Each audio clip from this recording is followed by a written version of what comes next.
Hello everyone, welcome. This is Nee, and today I want to talk about something very important. And I have been dreading making this because, as much as I feel I have a lot to talk about how to fall in love and stay in love, at the same time, I feel highly underqualified because we never know, all of us, we never truly know how to fall in love. But I want to make this because, especially right now, all of us are collectively losing faith in love, especially romantic love. We don't want to fall in love, we don't want to find anyone, and everyone's getting cheated left and right. So, I believe this is a perfect time to talk about this. Would this video be a key to have a cheat proof, foolproof relationship? Probably not. But this might help. This might help you find someone who will care about you. I can say that much for sure. So I don't have the right answer for this question, right? How to fall in love. But I do have the answer that I feel is right for me. So I'm only going to share what I feel is right for me and hope that it will resonate. The very first thing is never allowing anything in my life that truly didn't belong in my life. There are many people you come across. You come across people who are just right, who are just perfect, some who are far away but the chemistry is too strong, and whatnot. But I promised myself that I would never let anything that didn't resonate with me enter my life, something that truly didn't belong enter my life. It could be for anything. There comes a time in your life when you understand what you want out of it. For example, your dreams, your desires, you understand what you actually want.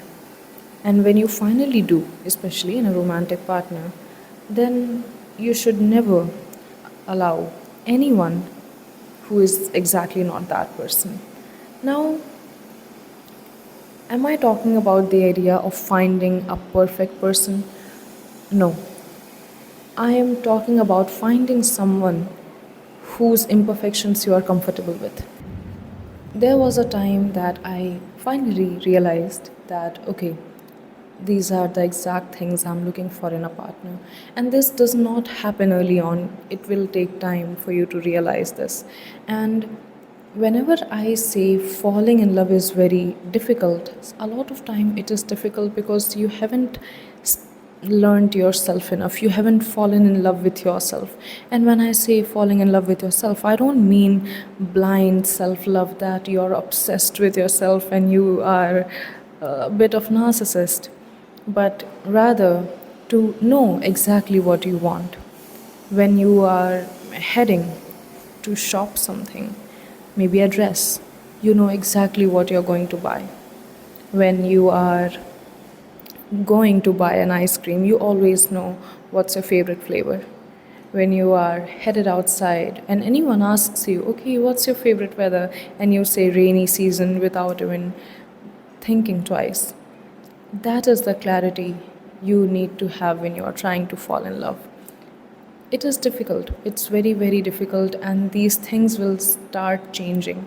But when I say you need to have that much clarity, I don't mean you need to know exactly what the person looks like. They will be this tall, this short, their build would be pretty much like this.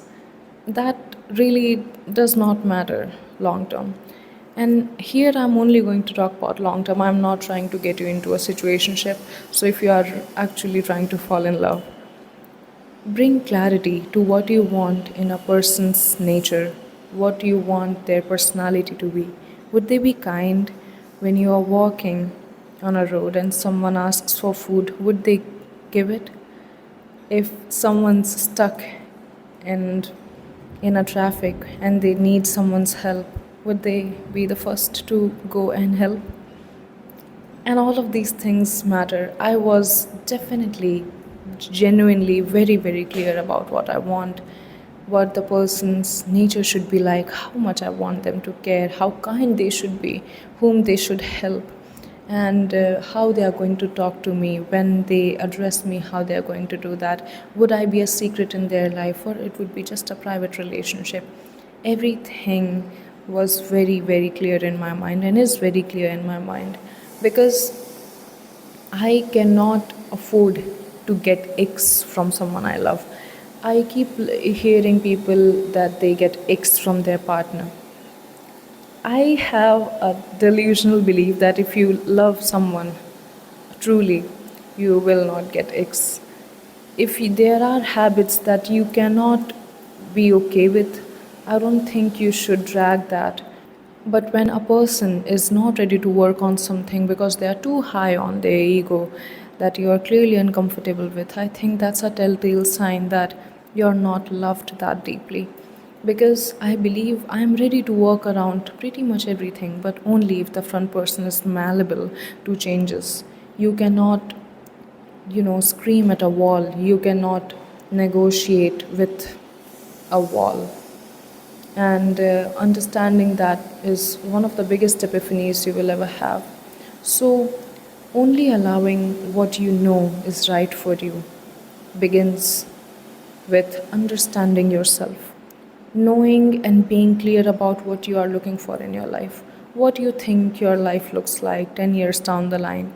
Not in the sense that how much money you will have, what type of house you would have, but when you return to your home, would you feel home because of that one person who is waiting for you?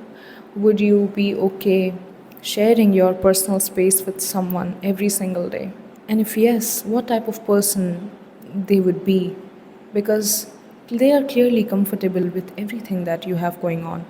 What type of person is that? And knowing that helps you a lot.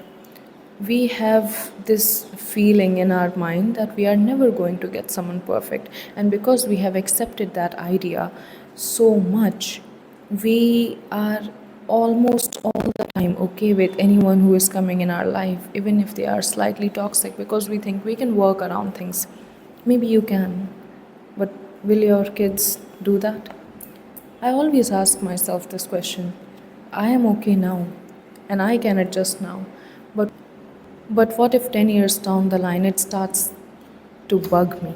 The exact same thing I'm adjusting about it, I'm settling with right now. Maybe 10 years later, I will get tired of it, I'll get sick of it, and I won't be able to adjust anymore. And that time, would I fight? And if I fight, will my kids witness their parents fighting for something trivial, like the way he folds his towel that he never changed even after me telling him so many times? I don't think we understand the depth of things enough. We are very okay with adjusting because we think love is very limited. What we have accepted is that I am like this, so if I have to get accepted, I have to find someone equally faulty. And if they are going to be equally faulty, there are two people in a slightly skewed relationship trying to make things work, trying to hold this relationship together so it doesn't teeter. But in future, you are going to make a family, and that family would grow up watching you two constantly adjusting and never quite finding content. More than that, understand how much you can afford. When I say how much you can afford, you need to understand how many arguments you can afford, how many problems you can afford.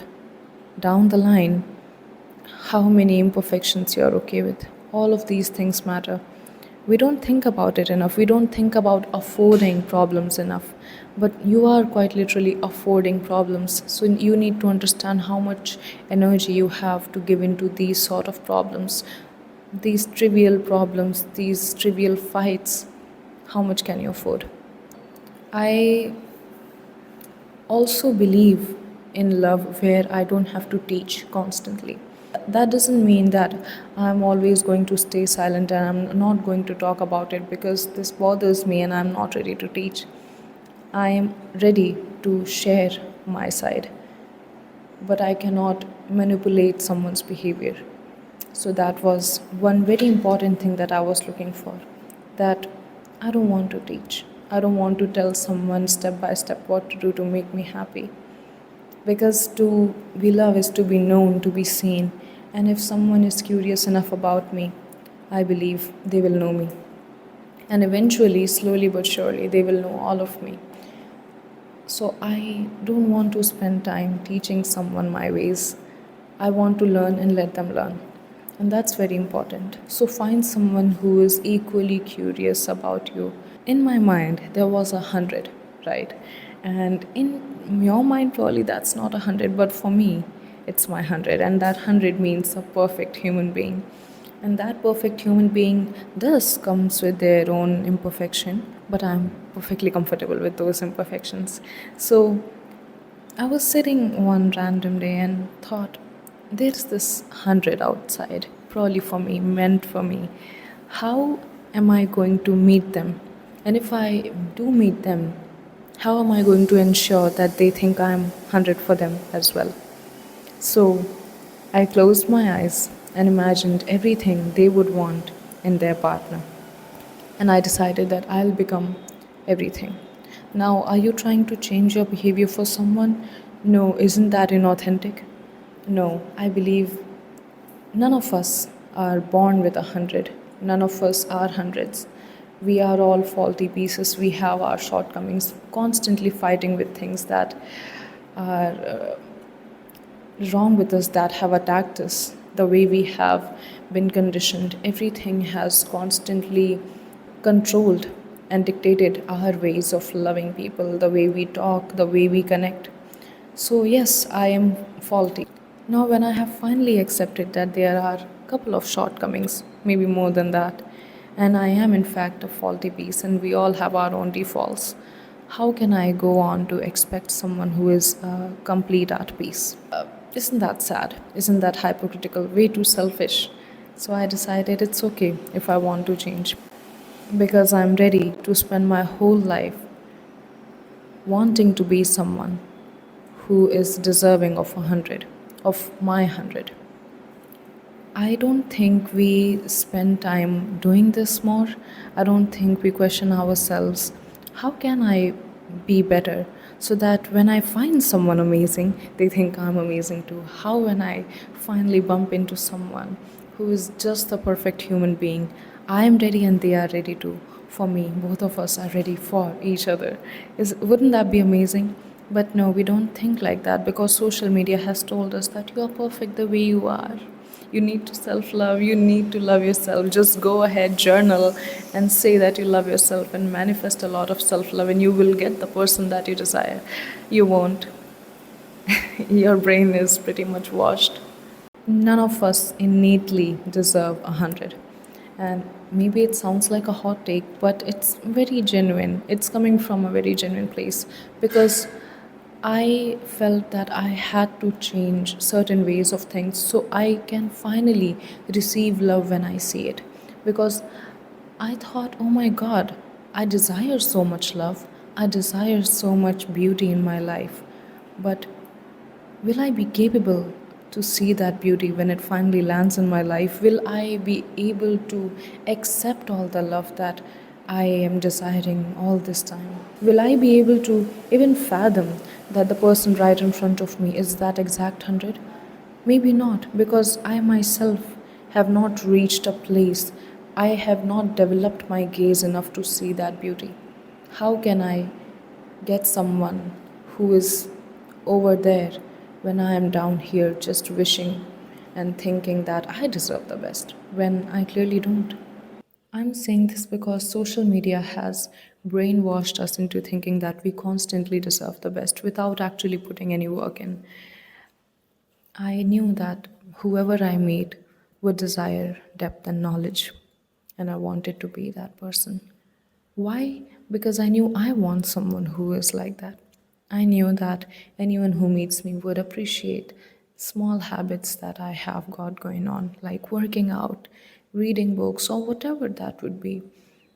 I knew exactly what they would need, and I wanted to be that person because we don't understand someone's pain unless we have walked in the similar shoes. And I was ready to walk in those shoes because I am pretty dedicated. Also, I wanted to question why do we constantly keep accepting the fact that we always deserve the best when we clearly know we are not perfect? Maybe because our brain is wired to make us believe we are constantly perfect so that we don't have to put enough work and we don't have to go through difficult ways.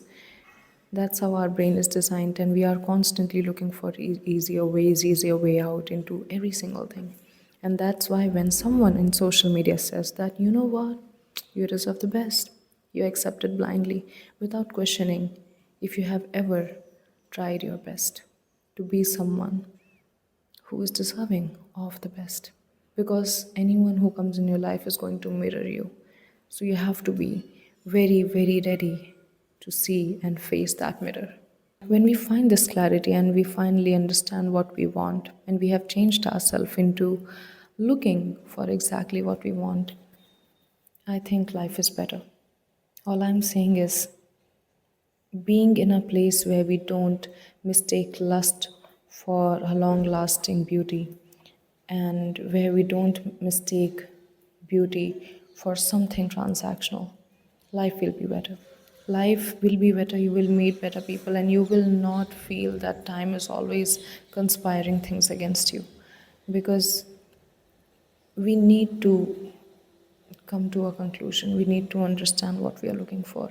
And if we are ready to give it back, everything will be fine. I'm not someone who believes I need a chaser all the time.